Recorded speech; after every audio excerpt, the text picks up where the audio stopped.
ಕಾಂತಾರ ಅನ್ನುವಂತ ಒಂದು ಕನ್ನಡ ಚಿತ್ರರಂಗದಲ್ಲಿ ಒಂದು ಹೊಸ ಸಂಚಲನ ಮೂಡಿಸಲು ತಪ್ಪಾಗಲಿಕ್ಕಿಲ್ಲ. ರಿಷಬ್ ಶೆಟ್ಟಿ ನಿರ್ದೇಶನ ಮತ್ತು ಅಭಿನಯದ ಈ ಕಾಂತಾರ ಚಲನಚಿತ್ರ ಬಾದಾಮಿಯ ಶ್ರೀ ಮಹಾಕೂಟ ಚಿತ್ರಮಂದಿರದಲ್ಲಿ ಒಂದು ಯಶಸ್ವಿಯಾಗಿ ಪ್ರದರ್ಶನ ಕಾಣ್ತಾ ಇದೆ.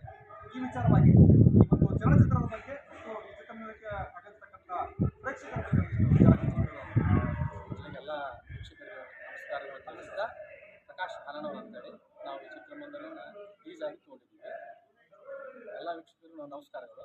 ಕಾಂತಾರ ಚಿತ್ರಮಂದಿರ ಈ ಸದ್ಯ ಕರ್ನಾಟಕದಲ್ಲಿ ಚಿತ್ರರಂಗಕ್ಕೆ ಮತ್ತು ಕಲಾವಿದರಿಗೆ ಥಿಯೇಟರ್ ಮಾಲೀಕರಿಗೆ ಬಹುಮುಖ ನೀಡಿದಂಥ ಚಿತ್ರ. ಕರೋನಾ ಆದ ಮೇಲೆ ಸಿಂಗಲ್ ಸ್ಕ್ರೀನ್ಗಳು ಭಾಳ ತ್ರಾಸದಾಯಕವಾಗಿದ್ದು ಇದು ಒಳ್ಳೆ ಮರುಹುಟ್ಟು ನೀಡೈತಿ. ಜನ ಪ್ರೇಕ್ಷಕರನ್ನ ಅತ್ಯಂತ ಸೂಜಿಗಳಿಂದ ಆಕರ್ಷಣೆ ಮಾಡ್ತಾ ಇದೆ. ನಮ್ಮ ಕನ್ನಡ ಇಂಡಸ್ಟ್ರಿಗೆ ಒಂದು ಸದ್ಯ ಮುತ್ತು ರತ್ನ ಅಂತ ಹೇಳಿದ್ರು ತಪ್ಪಾಗಕ್ಕಿಲ್ಲ. ಇಂದು ರಾಜ್ಕುಮಾರ್ ಎಲ್ಲ ದೊಡ್ಡ ದೊಡ್ಡ ಚಿತ್ರ ಕೊಟ್ಟಿದ್ದಾರೆ. ಬಟ್ ಈಗಿನ ಟ್ರೆಂಡ್ ಒಳಗೆ ಇದು ಒಳ್ಳೆಯ ಅದ್ಭುತವಾದ ಚಿತ್ರವನ್ನು ರಿಷಬ್ ಶೆಟ್ಟಿ ಮತ್ತು ಹೊಂಬಾಳೆ ಫಿಲ್ಮ್ನವರು ನಮ್ಮ ಚಿತ್ರಕ್ಕೆ ಕೊಟ್ಟಿದ್ದಾರೆ. ಮತ್ತು ಅವ್ರಿಗೆ ಧನ್ಯವಾದಗಳು, ಪ್ರೇಕ್ಷಕರಿಗೂ ಧನ್ಯವಾದಗಳು.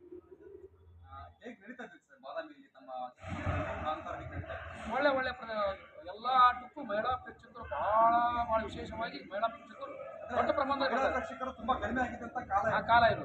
ಟಿವಿ ಬಿಟ್ಟು ಬರ್ತಾ ಇದ್ದಿಲ್ಲ, ಅವು ಧಾರಾವಾಹಿ ಬಿಟ್ಟು ಬರ್ತಾ ಇದ್ದಿಲ್ಲ. ಅಂಥ ಟೈಮ್ನಲ್ಲಿ ಇದು ನಮ್ಗೆ ಭಾರಿ ಆಕ್ಸಿಜನ್ ಕೊಟ್ಟಂಗೆ ಚಿತ್ರರಂಗಕ್ಕೆ.